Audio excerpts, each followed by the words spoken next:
All right, let's get through the rigmarole before we get into the Miami Dolphins podcast. If you're new to this podcast, basically what we do is the first segment of the show, we go through Miami Dolphins news that you need to know about, and we go through topics swirling around the Miami Dolphins community. The second thing we go through is AFC East rumors and news. So we go through the Bills, Jets, and Patriots news, basically. In case they're up to no good, we go through their news.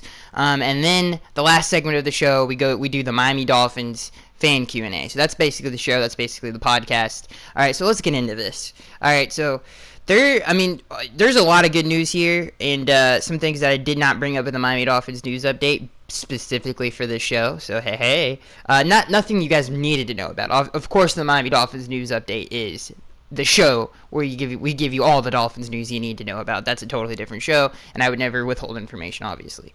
But there's some news here that I did not bring up. That's just little nuggets, I guess you could say. So the first piece of news here is the Miami Dolphins, since they are in the second year under Adam Gase, they are to use the up-tempo offense more this upcoming season because of the familiarity with Adam Gase's offense. So if you're not familiar, well, if you should be if you're a Dolphins fan, but the first 4 games we really tried to use the no-huddle offense, and nobody was on the same page because nobody knew the scheme, and it was disgusting to watch. It was discombobulated. The chemistry was on a different planet. Nobody was on the same page. It was really bad offense to watch. And for that first 4 games, it was disgusting. So then Adam really slowed the pace down and really slowed the offense down for the benefit of the Dolphins, and it worked out. We went on a 6-game winning streak. So now that we're with the familiarity, that for some reason that word is so hard for me to say right now.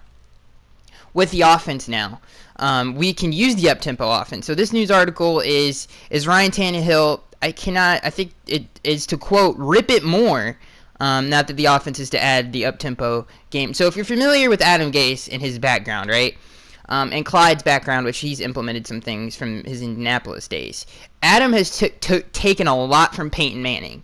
Obviously, they coached. They were with each other for a long time. Adam built the greatest offense to ever live. Obviously, Peyton Manning was a big part of that. But, the famous Peyton Manning offense is the up-tempo, Omaha, audibling at the line of scrimmage. Basically, he's his own offensive coordinator, just keeping the tempo up. And if you were a fan in the 2000s on, you saw that with the Indianapolis Colts. They were an absolute monster to stop. That no huddle offense was probably the best ever. I don't think there's any other no huddle offense that was that good. So that's what we tried to do. Now that everybody has been has been through a whole off season of it, everybody should be on the same page, and we should see that. Which is, first of all, if I cannot wait to see that, because in a Dolphin, we have never had that kind of offense. Anytime like Bill Lazor or somebody tried to implement it, it never worked. So now that we're going to implement this, it's going to be up-tempo offense. We're going to take shots downfield. Defenses are going to get tired. J.J. is going to get, and again, another thing that Colts offense really never had. They had some good running backs. They obviously had some really good running backs at times, but they weren't consistently good ever. So J.J. is like the most talented running back to ever be in this type of an offense before. So it's going to be awesome to see him, and obviously he's improved his route running this offseason. He's improved his catching ability, which I really don't know how it hasn't translated to the NFL yet, because I've said this 1,000 times, but in Boise, he was a receiving threat for sure. So this is going to be I can't wait to see it. So that's good. So Tannehill is going to, quote, rip it more this upcoming season, which is good, which means he's going to throw the ball deep. And what he did last year, a lot of people don't understand he did that. And this next piece of news, Ndamukong Suh excused from minicamp because of a family matter. So he's I think he missed a day, and I'm recording on this on Wednesday, so he's supposed to be back today. So he only missed 1 day. He didn't miss a lot of time. And apparently that 1 day he missed, it was the defensive tackle depth really showed. So hopefully that improves. But again, nobody has pads on, so I'm not going to put too much stock in that. This next piece of news, Laramie Tunsil may miss minicamp with a leg injury. Do you see how I got into my little radio voice right there? So he might miss. He might miss minicamp with a leg injury. Now, the article goes on to say, this is reported by Armando Salguero, longtime Dolphins beat writer. The article goes on to say that if we had a game tomorrow, that he would definitely play. So it's not serious. Adam Gase is obviously traumatized from the injuries that we dealt with last year. We were one of the most injured teams in the NFL. So he's just being cautious with Laramie because he's one of the bigger parts of our offense. And to kind of get into more of the no huddle thing that I was talking about, basically what that's alluding to is Tannehill has had a really good OTAs. He's had a really good offseason, even with the knee brace. And the two at least from reports from Omar and Perkins, I can't remember his name right now. Perkins, you know what I'm talking about. And everybody basically is Tannehill and Jay have had a really good OTA so far. And I left Tannehill out of the video I did with stars that are shining, because Tannehill, Tannehill in my opinion is a great player. So it did not surprise me basically. So Tannehill, he's having a great OTA so far. His accuracy is better than it was last year. His familiarity with the offense, I got it out that time.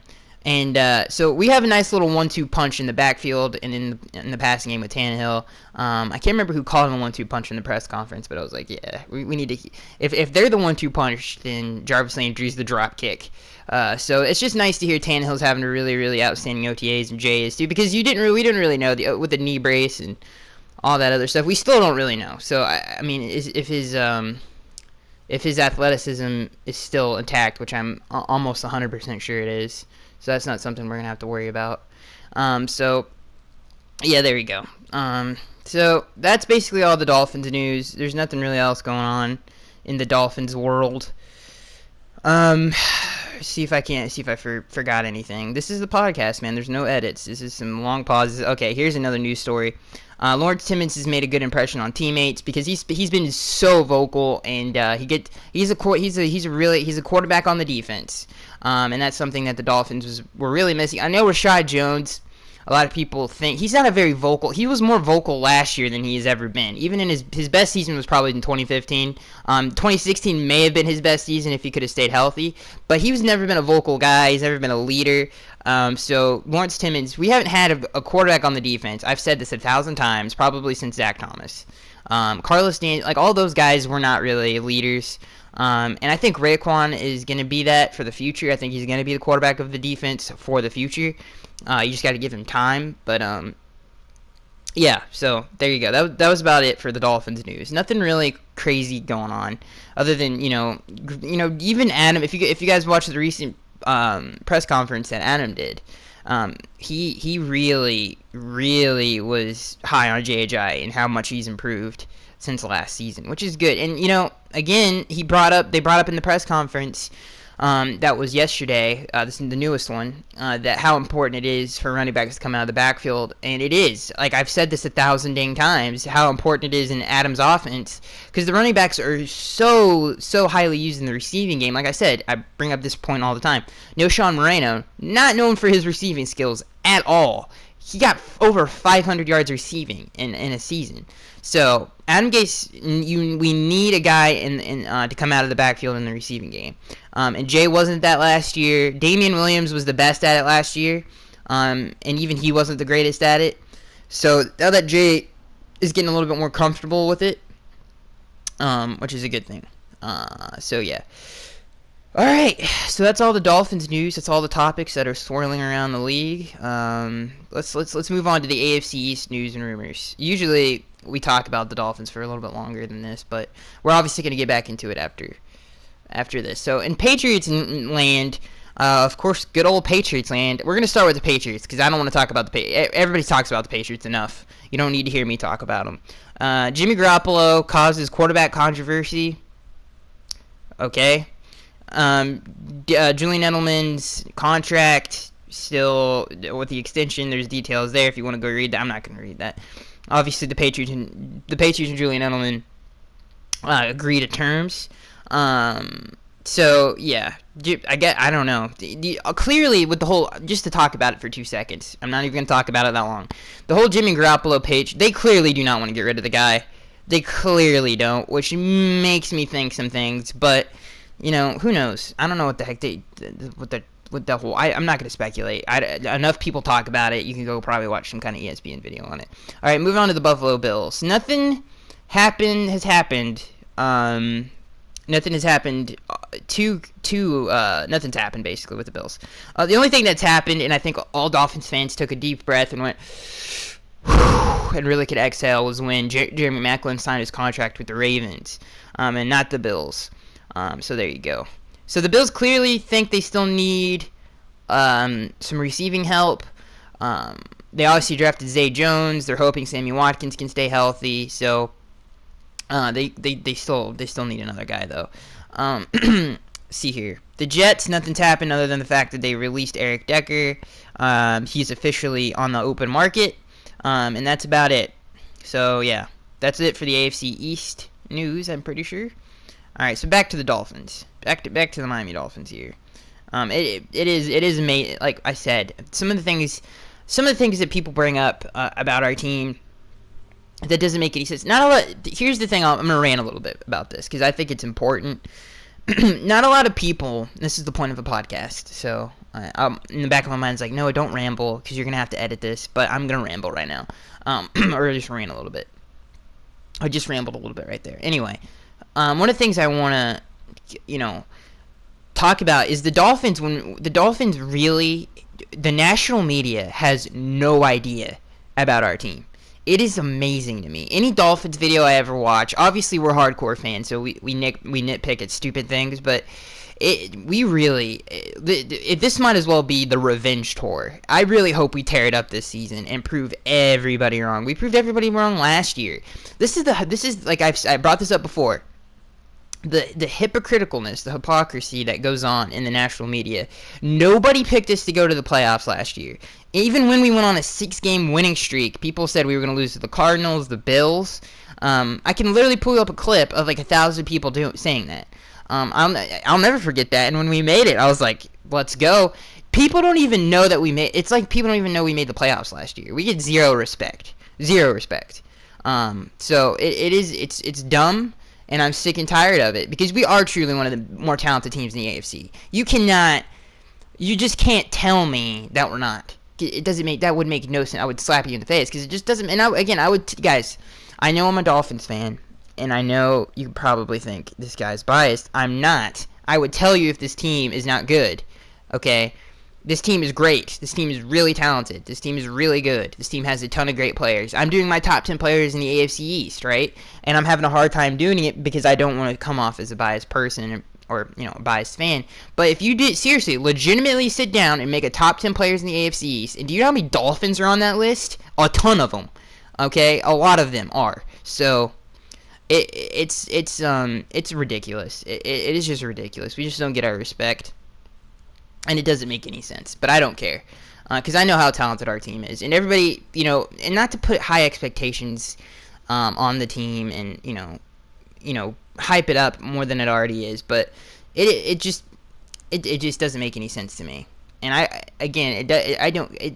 the only reason I don't like go out of my way to watch videos or anything like that, but just to get off the subject, because I'm already rambling on, we just don't get any respect, and that's the only thing that really bothers me, is we just don't get any respect. All right, so let's anytime they're having a conversation with the best teams in the AFC, we never get brought up for just some stupid reason. I really don't know why. All right, so let's get into the fan Q&A situation. I know a lot of people. I get that question all the time, by the way. So I just figured I'd answer it again about why the Dolphins don't get talked about a lot in the national media, and I think it's because we're not in the public eye enough, and that's definitely going to change this upcoming season. So, all right, let's move on to the fan Q&A. All right, this first question comes from the Republic Finn. He says, how did you start liking the Fins, and what did you think of our changing of our uniforms? I like the older versions personally, like the 97 ones, where he says, love the vids. I appreciate that. It means a lot. The Republican Finn, Okay, so how did I ever start liking the Fins? It basically, the best way I can explain it to you guys is it runs in the family. On my mom's side, everybody's from Florida. So yeah, that's basically that should be a good enough reason. I just was raised that way. And then the fact that what uniforms do I really like? That's old. I think the like I'm not even joking. When did Nike do their new 2000? It was like 2011 maybe. I can't remember. 2012 we wore them too. The 2012 jerseys, Tannehill's rookie season. I really liked. I thought those jerseys were pimp as like I love those jerseys. And then we obviously changed them again. We went through 2 jersey changes pretty close to each other, but the 2012 ones I love. I thought those were awesome. I don't know if those were the new Nike. Maybe I'm crazy, but I'm pretty sure those were like the new Nike versions or something like that. I can't remember. But those are ones. Those are probably my personal favorite uniforms that I love a lot. I like those uniforms a lot. Let's see here. Let's keep going. Let's see here. Lou says, why are we always disrespecting the media? I just answered that question basically by myself. Let's see. Do you think Rashad Jones will play? Okay, this comes from Lou. He says, do you think Rashad Jones will play at 100%? Yeah, I think he's definitely 100% healthy. He's totally fine. He's totally fine. He says, okay, so this comes from the gamer12345. He says, where do you think our defense will be ranked next year? Whew, I think if everybody can stay healthy, we're definitely, I'm going to say 12 to 10 for sure. I think we can rank it somewhere in there. And I think it's not considered, just because of the talent level on our team, I don't think it would be considered overachieving if we got into the top 10. Like, let's say we're 9 or 8, somewhere in there. I don't think that would be overachieving. I think that's right around where I think we're going to land. But I think we're going to land 12 or 10 around there in total defense. Maybe even higher than that. In terms of other categories, I think one of the categories that we're going to much improve in, like a crapping huge giant Superman leap, is in sacks. I think our sacks are going to go way up for sure. And a lot of people don't know our sacks were kind of low last year. We were not. That's why everybody was complaining about. That's why one of the reasons we drafted Charles Harris. But yeah, we were not. Obviously, we have dominant pass rushers like Cam Wake and Stu and Branch, who had a really good season rushing the passer last year. But we really did not. And a lot of those sacks were taken away from penalties. But we were fairly lowly ranked in the sack department. So I think that's definitely going to be one of the areas we really jump up in. This next question comes from the gamer as well. He says, how can we shut down Mike Evans in week 1? There's no easy answer to that. Mike Evans, he's really good. He's surprisingly, a lot of people don't know, he's a pretty dang good route runner. And he obviously, for his first season, he really struggled with drops. He dropped a lot of balls. In his second year, much improved in that category. And then in his third season, he continued to improve. He's even better than he ever was. And again, him and Jameis have this insane chemistry because they both basically grew up together. Obviously, Jameis came in a year after Mike was in. So yeah, they basically been playing their whole career together, and they have this kind of Phillip Rivers to Antonio Gates-esque chemistry. So it's going to be hard to stop him. Mike Evans is a very, very good player. And he's not to be messed with. He's a multi-dimensional wide receiver, like I said. God, I'm trying to find someone to compare him with. Who just kind of uses their physical ability more than just the mental part of the game. He uses everything, so he's going to be a tough guy to stop. Yeah, we just got to play fit, and again, we just got to start fast in that game. And really, if we make Jameis Winston pass a lot in that game, because their offensive line, this is how we stop Mike Evans, in a short answer. If we get ahead and then we force Jameis to pass, let's say 30 plus times in that game, we will win that game, because their offensive line is very bad. If they control the clock, if they control the game with their offensive line within the running game, then we're probably, that's going to be a tough game to win, because then they got to play action, and then they're balanced, and then it's even harder to defend that offense. But if we force them to pass the ball, if we get ahead, we start fast in Hard Rock Stadium, our pass rush will eat them alive. So yeah, because their offensive line is bad. It's very, very bad. I know they drafted pretty sure Cam Robinson was drafted by the Jaguars in the second round. I can't remember who they drafted. So let's see here. Right now I'm spacing out on that one. Let's see here. Zero Sub says no homo who is the sexiest on the team. Listen, man, I cannot. Oh God, Zero Sub. Listen, I can't do that. I can't do that. I just can't do that. That's for you guys to decide. I'm sure David is going to answer that question for you. He seems to have a that kind of sense of humor, so I'm sure he'll answer that one. Ricky Ricardo says, who do you think will be the second running back between Drake and Williams? To be honest with you, I'm definitely I'm 100% gonna go with Kenyon Drake. I think he's gonna blow everybody else out of the water. To be honest with you, I think his talent level is insane, and he definitely, I think, is gonna be the second gun to JJ. This next question comes from Alec Jeffrey. He says, who will start opposite Rashad Jones? Who will start opposite Rashad Jones? Nate Allen will, obviously, for the first 8 games. Sleeper dark horse pick, like, not my pick, but who could possibly take that role that not a lot of people are paying attention to right now? Walt Aikens. Walt Aikens can potentially steal that. Obviously, he's played safety in college. We tried to convert him to a corner. So that would be going back to his natural position for him, and Walt Aikens is a big dude. He has all the physical abilities to play safety, so he could be a dark horse pick for safety. I honestly doubt that's going to happen, though. I would say Nate Allen. That would be my pick for the first 8 games until TJ can come back. And even then, Vince can take a little while for him to get acclimated to the game. He might not take as many snaps. The transition is going to be interesting. David says, how many... This next question goes from David. He says, how many receivers... I answered this question. Let's see here. SoFlo Sports, I think I answered that question too. He says, what needs to happen this year that will help us repeat success from last year? Like I said, it just needs... First of all, it's always obvious. We need to stay on the field longer. We cannot have as many 3-and-outs. We were, I think, second in the league in most 3-and-outs, or maybe we were, I think, second to only in the Rams. And then, obviously, we were second to last only to the Rams in third down conversion rate, and we were last in the NFL in offensive snaps taken, which was worse than the Rams and the Cleveland Browns, which is disgusting. Our team is too talented to do that. Hopefully, health really impacted that. And hopefully this team can stay healthy and consistent. And even if it doesn't, the offensive line has a lot more depth than it did last year. So we should be okay. One more news story that I forgot to bring up is the JJI 350 carries thing that everybody was like, first of all, Adam never said that. If you watch the press conference, he never said that. They asked him about it again. They asked him about it in the latest press conference again about that whole 350 carries thing. And he said that depending on the game and what the game dictates is what we will do. The game plan for that game, whoever we're playing, whatever opponent we're playing. So, like I said that before, too. I don't think Jay's going to take that many carries. He's not going to take that many carries. I don't think he'll get close to that.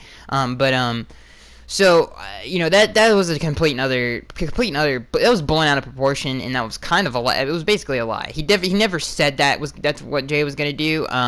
So that's totally racist. This isn't the Ricky Williams days where Ricky's getting his, literally destroyed physically and mentally because of how many carries he was taking. That was 100% a bogus story right there. This is a good one. Which former Jets player should the Miami Dolphins sign? The Jets have literally gutted their roster. It's insane. They're completely starting from scratch. They cut David Harris.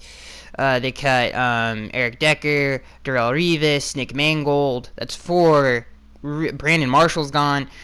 I mean, that right there is basically their entire team. So if I had to say one player, I would continue to say Darrelle Revis. I've already said why. I'm not going to go through that again. I still think he would be a really, really, really good coverage safety, a free safety. He doesn't necessarily have to check anybody. If he's a free safety, obviously, you wouldn't have to. He would just have free reign back there, and I think he has the instincts to do it. I think he still has the speed to cover ground, and I think he's a really, really good tackler. So if I had to pick one out of that, I know a ton of you guys think Nick Mangold. I know some people. I've never seen anybody say Eric Decker. Obviously, for obvious reasons, we're stacked at receiver. So, yeah, there's a few people to pick from that litter there. But yeah, if I had to pick one out of one of those guys, it would definitely be Darrelle Revis. So yeah, that's it, guys. That's been the Miami Dolphins podcast, and I hope you guys enjoyed it.